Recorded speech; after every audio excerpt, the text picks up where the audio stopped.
আপনারা দেখছেন ২১শে টেলিভিশন।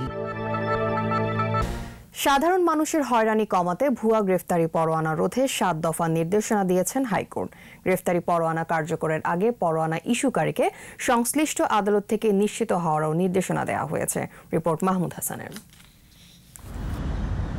এবার ভুয়া গ্রেফতারি পরোয়ানা বন্ধে ৭ দফা নির্দেশনা দিলেন হাইকোর্ট। সকালে বিচারপতি এম এনায়েতুর রহিম ও বিচারপতি মোহাম্মদ মুস্তাফিজুর রহমানের হাইকোর্ট বেঞ্চ এ আদেশ দেন। গ্রেফতারি পরোয়ানা কার্যকরের আগে আইন শৃঙ্খলা রক্ষাকারী বাহিনীকে নিশ্চিত হতে বলা হয়েছে। ৭ দফা নির্দেশনায় প্রথম ধারায় বলা হয়েছে, গ্রেফতারি পরোয়ানা ইস্যুর সময় গ্রেফতারি পরোয়ানা প্রস্তুতকারী ব্যক্তিকে ফৌজদারি কারাবিধির ধারা ৭৫-এর বিধান মতে নির্ধারিত ফর্মে উল্লেখিত চাহিদা অনুযায়ী সঠিক ও সুস্পষ্টভাবে তথ্য পূরণ করবেন।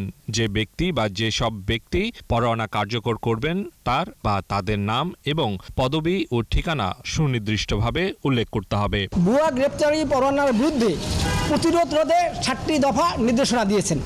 গ্রেফতার করতে পুলিশ সুপারের কার্যালয় বা থানার সংশ্লিষ্ট কর্মকর্তা কর্তৃক পিয়ন বইতে স্বাক্ষর করে তা বুঝে নিতে হবে। গ্রেফতারি পরোয়ানা প্রেরণ ও কার্যকর করার জন্য পর্যায়ক্রমে তথ্য প্রযুক্তি ব্যবহার কাজে লাগানো যেতে পারে বলে নির্দেশ দেন হাইকোর্ট। কোনো গ্রেফতারি পরোয়ানা কোনো আদালত থেকে ইস্যু করা হয়, আদালতের স্পষ্ট অক্ষরে নাম, ঠিকানা, মোবাইল নাম্বার সহ গ্রেপ্তারি পরোয়ানা সংশ্লিষ্ট থানায় বা সংশ্লিষ্ট জেলা পুলিশ সুপারের ওখানে প্রেরণ করতে হবে।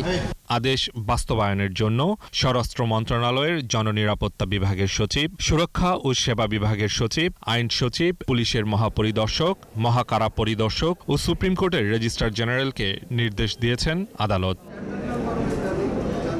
মাহমুদ হাসান, ২১শে টেলিভিশন, ঢাকা।